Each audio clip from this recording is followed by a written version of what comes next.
सभी को नमस्कार। अपना जो टॉपिक चल रहा था वो चल रहा था दो चरों वाला रैखिक समीकरण। और इससे पहले अपनों ने पढ़ा था एक चर वाले रैखिक समीकरण, जिसमें अपनों ने सारे क्वेश्चन कल की वीडियो में कर लिए। तो जिन्होंने कल की वीडियो नहीं देखी वो डिस्क्रिप्शन में लिंक दिया हुआ है, तो वहाँ पे जाके आप देख सकते हैं। तो स्टार्ट करते हैं। आज अपने दो चरों वाले रैखिक समीकरण किस प्रकार क्वेश्चन मांगते हैं और थर्ड ग्रेड में किस प्रकार के क्वेश्चन आए हुए हैं वो भी अपने इस वीडियो में करेंगे। तो स्टार्ट करते हैं आज की वीडियो। चैनल पे नए हो तो चैनल को जरूर सब्सक्राइब करें, साथ ही बेल आइकन को भी दबाएं ताकि वीडियो की नोटिफिकेशन आपको डेली मिल सके। अब इसमें क्या होता है कि आपको दो लाइन दी होती है और उसमें अपने को बताना होता है कि कौन सी लाइन समांतर है, कौन सी प्रतिच्छेद करती है और कौन सी संपाती है। तो जैसे मान लो ये समीकरण निकाय है और जिसमें अपने को दो लाइनों की इक्वेशन दी हुई है, एक तो है लाइन 1 और एक है लाइन 2। ठीक है, लाइन 1 मान लेते अपने पास है a1x प्लस b1y और प्लस c1 इक्वल 0। ठीक है, इसी तरह लाइन 2 है, उसमें अपने मान लेते हैं a2x plus b2y plus c2 equal 0। तो ये जो दो लाइनें हैं इनमें जो कंडीशन बनेगी वो है तीन कंडीशन। तो सबसे पहले बात करते हैं हमने कंडीशन 1 की, यानी केस 1। इसमें क्या होगा, जो भी आपके पास x और y के गुणज हैं, कांस्टेंट है, उनको क्या करना, आपको कंपेयर करके देखना है कि वो बराबर है कि नहीं है। ठीक है, और वो भी किस रेशो में, अनुपात के रेशो में। जैसे यहाँ पे a1 बटा a2 और b1 बटा b2। ठीक है, अब केस 1 में क्या है कि अगर आपके पास ये दोनों बराबर नहीं है तो इसके लिए कंडीशन क्या होगी। तो ध्यान रखना, आपके पास केस 1 में अगर ये दोनों अनुपात बराबर नहीं है तो आपके पास ये दोनों लाइनें क्या करेगी, प्रतिच्छेद। क्या करेगी, प्रतिच्छेद।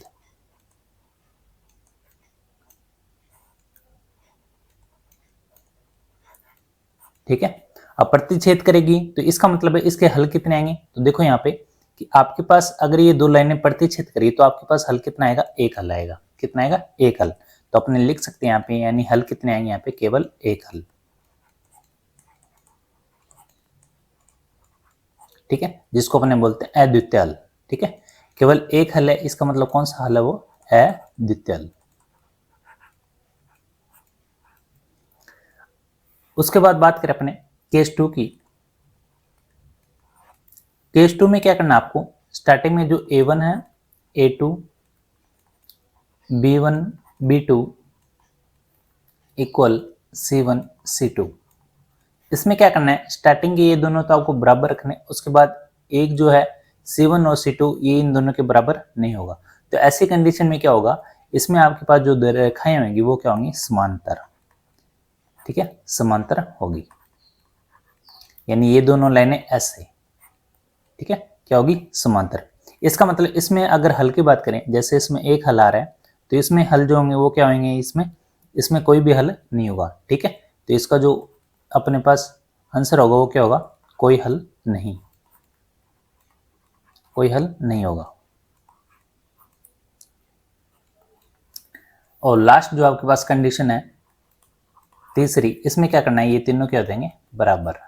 a1 a2 b1 बटा b2 और इक्वल हो जाएगा c1 बटा c2।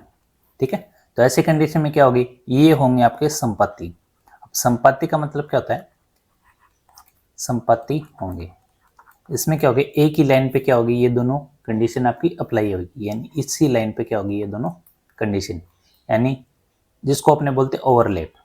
ठीक है, तो ये एक ही लाइन क्या होगी, ओवरलैप होगी, जिसको अपने क्या बोलते हैं, संपत्ति। ठीक है, तो दोनों लाइनें एक ही जगह होगी। और इसमें जो आपके हल होंगे, देखो हल यहाँ पे आ रहा है आपके पास, हल यहाँ पे जो आपके पास, इनमें कोई भी इंटरसेक्शन नहीं हो रहा, तो ये क्या, कोई भी हल नहीं होगा। अब इसमें दोनों लाइनें एक ही आ रही है, तो इसमें आपके हल बनेंगे। और हल कितने बनेंगे, यहाँ पे हल बनेंगे आपके अनंत, अनंत हल होंगे।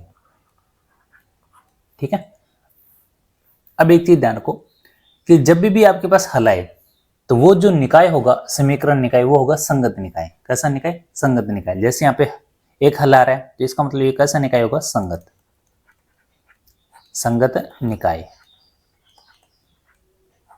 उसी तरह यहाँ पे कोई हल नहीं है तो इसका मतलब ये क्या होगा, असंगत, यानी इसका हल नहीं आ रहा है, इसका मतलब ये कैसा है, असंगत। असंगत निकाय।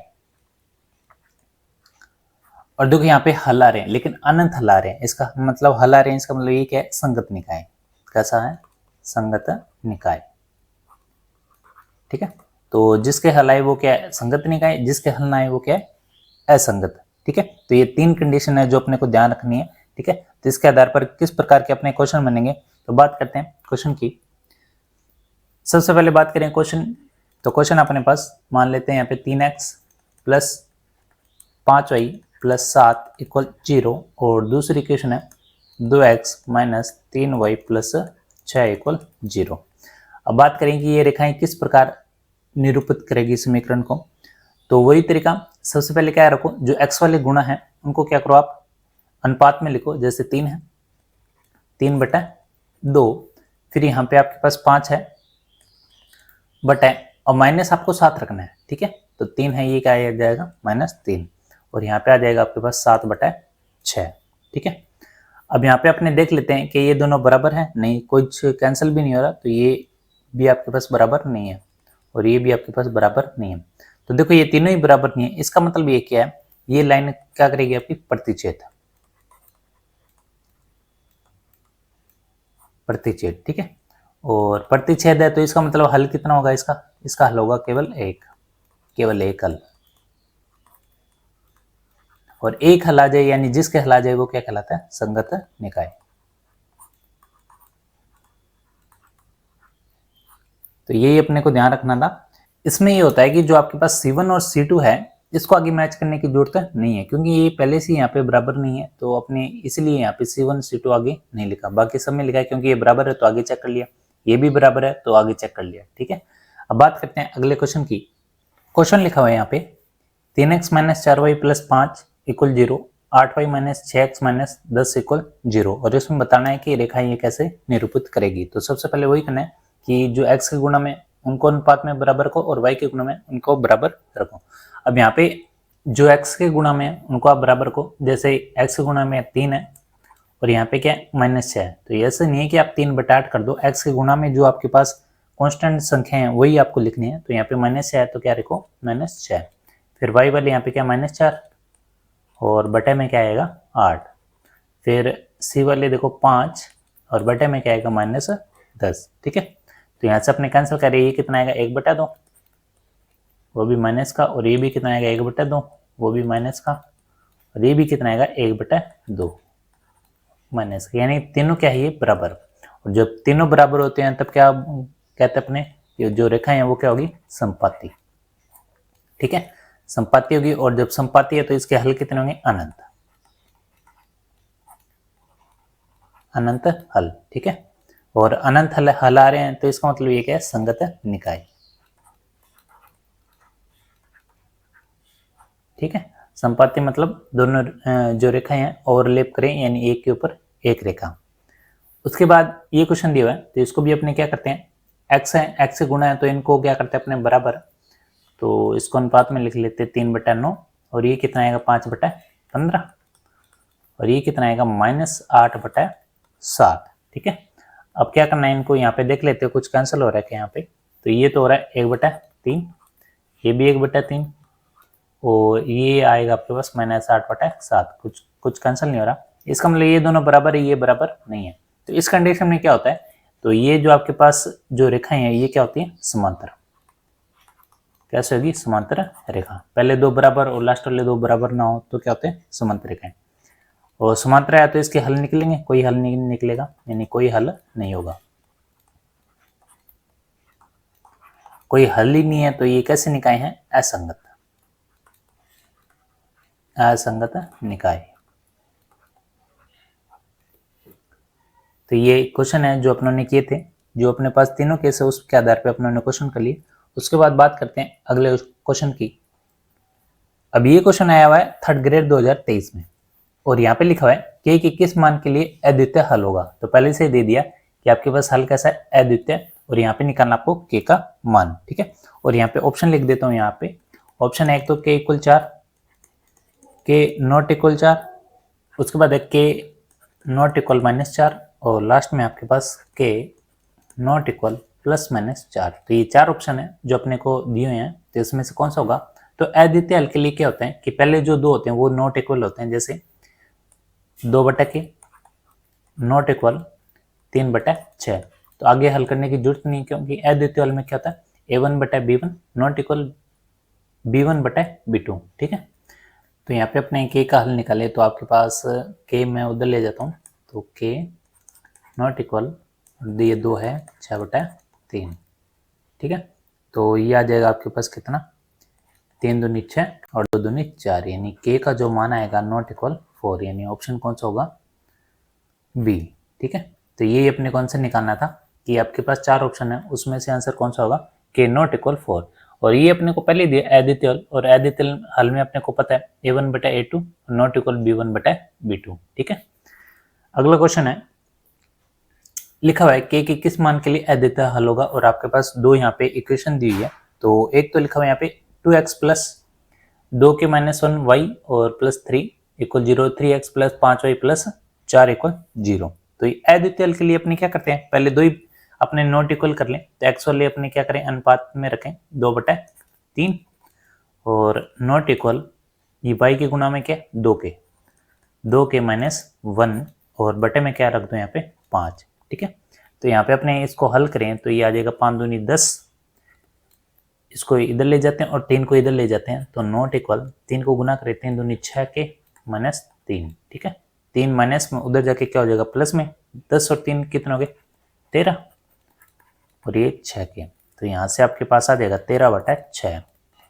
तो यानी k का जो मान है किसके बराबर नहीं होगा 13/6 के, यानी इसका मतलब अद्वितीय हल में k का जो मान है यानी जो आपका आंसर होएगा वो क्या आएगा 13/6 नॉट इक्वल k। ठीक है, उसके बाद बात करें अगले क्वेश्चन की। अगला क्वेश्चन लिखा हुआ है 5x - 3y + 4 = 0 और नीचे लिखा हुआ है k + 1y - 5x + 3 = 0 और लिखा हुआ है k के किस मान के लिए कोई हल नहीं होगा। ठीक है, तो यहाँ पे अपने को पहले लिखा होता है क्वेश्चन तो इस प्रकार है कि k के किस मान के लिए समीकरण निकाय, और ये दोनों दे देंगे और लिखा होगा का कोई हल नहीं होगा। ठीक है, तो यहाँ पे पहले तो अपने कोई हल के लिए अपने क्या करते थे कि आपके पास x वाले क्या करो अनुपात में बराबर रखो, फिर y वाले अनुपात में बराबर रखो और नॉट इक्वल C1/C2। ठीक है, तो यहाँ पे लिख देता हूँ, पहले x वाले रखो यहाँ पे अनुपात में 5, x यहाँ पे है और ये रहा x। ठीक है, इसके गुणा में माइनस, तो ये भी रखो 5, फिर है आपके पास y यानी -3 और बटे में आ जाएगा k + 1। ठीक है, और ये है 4/3। कोई हल के लिए अपने को पता है क्या करते थे अपने इन दोनों को बराबर और इसको बराबर नहीं रखते। ठीक है, तो जो बराबर है उसको ही हल अपने हल कर लें तो k का मान यहाँ पे आ जाएगा। ठीक है, तो ये 5 है और k + 1 है तो इधर गुणा कर लें 5k + 5, -3 को इससे गुणा करें तो माइनस माइनस क्या हो जाएगा यहाँ पे प्लस, और 5 3 कितना हो गया यहाँ पे 15। ठीक है, तो 5k 15 में से यहाँ पे 15 में से यहाँ से 5 और k का मान क्या देगा यहाँ पे होगा 10/5, तो k का जो मान आएगा वो कितना आएगा 2। ठीक है, तो ये अपने को निकालना था कि यहाँ पे जो k का मान है वो कितना आएगा यहाँ पे 2। ठीक है, तो नॉट ऑप्शन देख लेना वहाँ पे नॉट इक्वल है k इक्वल है तो आपके पास कितना आएगा k = 2। ठीक है, नॉट इक्वल है तो यहाँ से अपने हल कर लेंगे जैसे अपनों ने अद्वितीय हल में किया था। उसी तरह बात करें, अब ये क्वेश्चन है LDC 2011 में और यहाँ पे लिखा हुआ है कि k के किस मान के लिए अनगिनत हल होंगे। ठीक है, और ये भी अपने को पता है, और यहाँ पे आपके पास दिया हुआ है k - 1x + 2y = 0, x + y = 2k।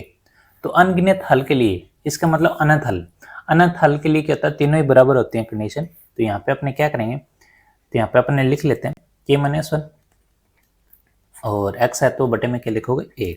ठीक है, इधर क्या लिखोगे 2/1। ठीक है, अब देखो यहाँ पे 2 क्या लिखोगे आप 2 के, क्योंकि इधर ले जाओगे तो माइनस में हो जाएगा और ये भी माइनस में हो जाएगा, तो ये चेक कर लेना आप कि इधर ले जाओगे तो माइनस हो जाएगा और इधर ले जाओगे माइनस, तो बटे में रखोगे माइनस माइनस के हो जाएंगे कैंसिल, तो अपने सीधे रख देते हैं 2/2k। ठीक है, तो यहाँ से आपके पास आ जाएगा k - 1 = 2 और यहाँ से आ जाएगा 1/k। अब देखो यहाँ से आपके पास जो k के मान आएंगे वो कैसे निकालोगे, तो सबसे पहले तो क्या करो इन दोनों को बराबर कर लो, यानी पहले और दूसरे को बराबर रख लो।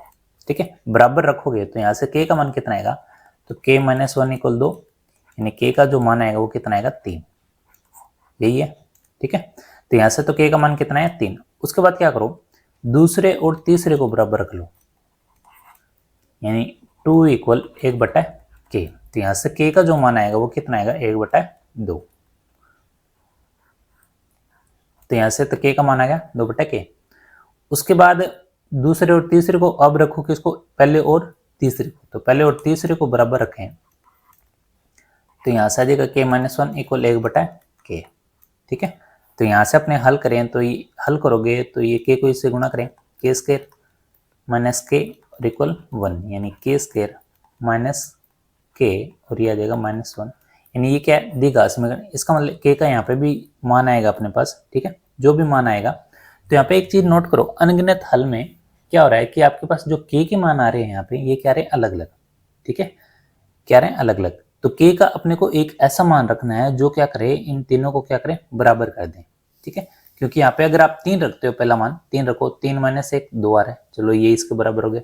यहाँ पे अगर आप 3 रखते हो तो क्या आएगा बटे में, यानी ये तीनों बराबर नहीं। इसी तरह 1/2 रख के देखो, तब भी ये बराबर नहीं होंगे। इसका मतलब जो इसका आंसर आएगा वो क्या आएगा, इसका आंसर आएगा k के किसी भी मान के लिए जो अनगिनत, यानी जो अनंत हल है, अनंत हल नहीं होंगे, नहीं होंगे। ठीक है, तो ये इसका आंसर होगा जो अपने को ध्यान रखना है। ठीक है, क्यों, क्योंकि इसमें k के मान अलग अलग आ रहे हैं, k का मान एक ही आना चाहिए जो तीनों को क्या करते हैं बराबर।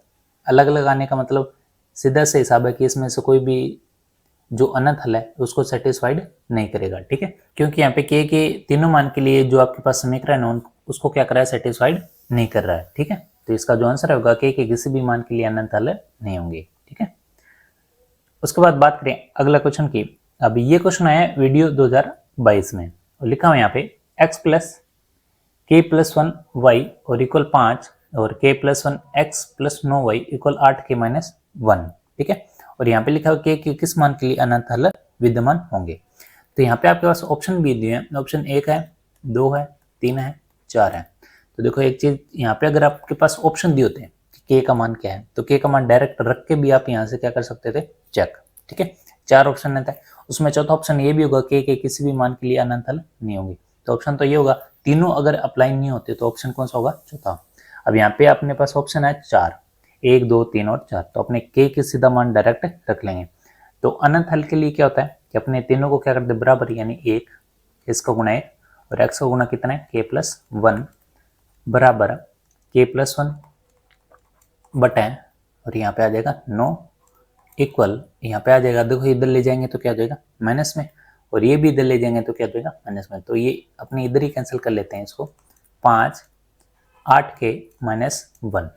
ठीक है, k के मान यहाँ पे आपके पास अपने बराबर रख लें इनको, तो भी आपके पास हल हो जाएगा, नहीं तो आपके पास ऑप्शन दिए हैं उनसे भी अपने चेक कर सकते हैं। तो पहले 1 रख के देखते हैं, तो k का मान पहले 1 रखें अपने, तो 1 रखें, यहाँ पे कितना आएगा 1/2, 1 और 1 2, यहाँ पे रखें 1 का मान 1 यानी 2 बटे कितना के 9। तो आगे जाने की जरूरत ही नहीं है क्योंकि ये यहाँ पे बराबर नहीं हो रहा, तो आगे कैसे बराबर होगा। ठीक है, तो अपने k का मान रखते हैं 2, तो k का मान 2 रखें तो कितना आएगा 2 और 1 3, यानी 1/3। यहाँ पे अपने रखें 2, 2 और 1 3, यानी 3/9। 3/9 कितना होता है 1/3, ये तो बराबर हो रहा है।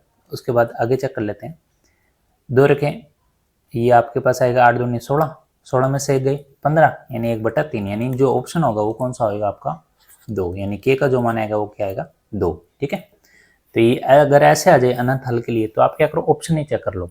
ऑप्शन चेक करने से क्या होगा आपका टाइम भी बचेगा, और यहाँ से अगर आप डायरेक्ट हल करो तो क्या करो इन दोनों को बराबर रखो, फिर इनको बराबर रखो, तो k का मान क्या आएगा सेम आएगा, k का मान कितना आएगा 2। ठीक है, तो ये क्वेश्चन है वीडियो 2022 में, 3rd ग्रेड में है और LDC में। तो प्रीवियस ईयर के क्वेश्चन भी बहुत जरूरी है जो अपने को ध्यान रखने हैं। ज्यादातर जो क्वेश्चन है 2 चरों वालों में, उसमें क्या है जो रैखिक समीकरण में जो क्वेश्चन है उसमें k के मान पूछेंगे और आपको कंडीशन दे दी जाएगी कि अनंत हल है या संपाती है या समांतर है, तो उसके लिए क्या होगा। ठीक है, तो उसके बाद बात करें अगले क्वेश्चन की। क्वेश्चन दिया हुआ है यहाँ पे आपके पास 2x प्लस 3y इक्वल 7 और a प्लस बी एक्स और 2a माइनस बी और गुणा में y इक्वल 21 और लिखा हुआ है अनंत हल। और यहाँ पे a और b के मान क्या करने हैं आपको फाइंड करने हैं, तो फाइंड करते हैं अपने। और ऑप्शन दिए हुए यहाँ पे आपको 4, a equal 1 b equal 5 a equal -1 b equal 5। तो अपने क्या करें अनंत हल के लिए a और b के मान ही रख देते, तो अपने को पता चल जाएगा कि कौन सा आंसर सही है। तो क्या करें अपने x वाले जो है इनको अनुपात में लिखते हैं अपने 2/a plus B equal Y है आपके पास 3 और नीचे है आपके 2a माइनस बी वाई, और यहाँ पे आ जाएगा आपके पास वाई तो नहीं आएगा, और यहाँ पे आएगा आपके पास 7/21। ठीक है, तो अब इनको क्या करें अपने आपके पास ये अब यहाँ से एक अंदाजा लग जाएगा। कैसे आप यहाँ से कैंसिल करोगे कितना आएगा 7/21 यानी 1/3, यानी ये दोनों कितना होना चाहिए 1/3। ठीक है, क्योंकि आगे तो अपने को पता ही है। तो यहाँ से अपने ए और बी के मान रख लें। ए का मान 1 है तो पहले अपने रख के देखते हैं। पहले ऑप्शन रखते हैं ए इक्वल 1 1, बी का मान 5 5 और 1 कितना हो गया 6, यानी 2/6 कितना होता है 1/3। ठीक है, फिर यहाँ पे 3 है, ए का मान 1 रखो, 2 एकम 2 -5, तो ये तो होगा नहीं, ये तो माइनस में आ जाएगा 3/-3, तो ये तो होगा नहीं। अपने दूसरे ऑप्शन पे चलते हैं, -1 और बी का मान 5, तो यहाँ पे आपके पास -1 प्लस और यहाँ पे आ जाएगा 5, यानी 2 कितना आ जाएगा यहाँ पे 4। ठीक है, तो 2/4 तो कितना होता है 1/2, तो अपने को चाहिए कितना 1/3, तो ये भी ऑप्शन नहीं होगा। तो अपने तीसरे पे चलते हैं। तीसरा है आपके पास ए का मान 5 बी का मान 1, तो यहाँ पे आ जाएगा 2/6।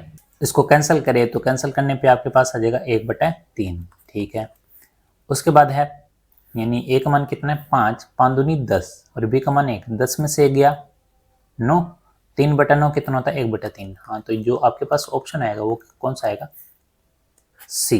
ठीक है, क्योंकि तीसरा तो अपने पास 1/3 पहले से ही है और यही अपने को चेक करने थे कि इनके जो मान है 1/3 हो जाए। ठीक है, तो ये तो थे अनंत हल के लिए जो आपके पास ऑप्शन है। तो अनंत हल में आपको ऑप्शन ही देखने हैं। अगर आपके पास ए और बी फाइंड करना आ जाए, के का मान फाइंड करना आ जाए, तो सिर्फ ऑप्शन चेक करें, वहां से आपके पास वैल्यू आ जाएगी। ठीक है, और अद्वितीय हल और उसके बाद अपनों ने बात की समांतर हल के लिए। और ये जो चैप्टर है अपना दो चरों वाले रैखिक समीकरण वो भी कंप्लीट होता है। कल से अपने बात करेंगे सांख्यिकी। ठीक है, तो उसके लिए अपने क्या करेंगे कि आपके पास जो भी 10th के क्वेश्चन है वो भी अपने जरूर करेंगे, और उससे रिलेटेड जो प्रीवियस ईयर के एग्जाम में जितने भी आपके क्वेश्चन आए हैं सांख्यिकी से रिलेटेड वो भी अपने करेंगे। तो मिलते हैं नेक्स्ट वीडियो में, और चैनल को शेयर भी जरूर करें, वीडियो में कमेंट करें अगर वीडियो अच्छी लगी तो मिलते हैं नेक्स्ट वीडियो में। धन्यवाद।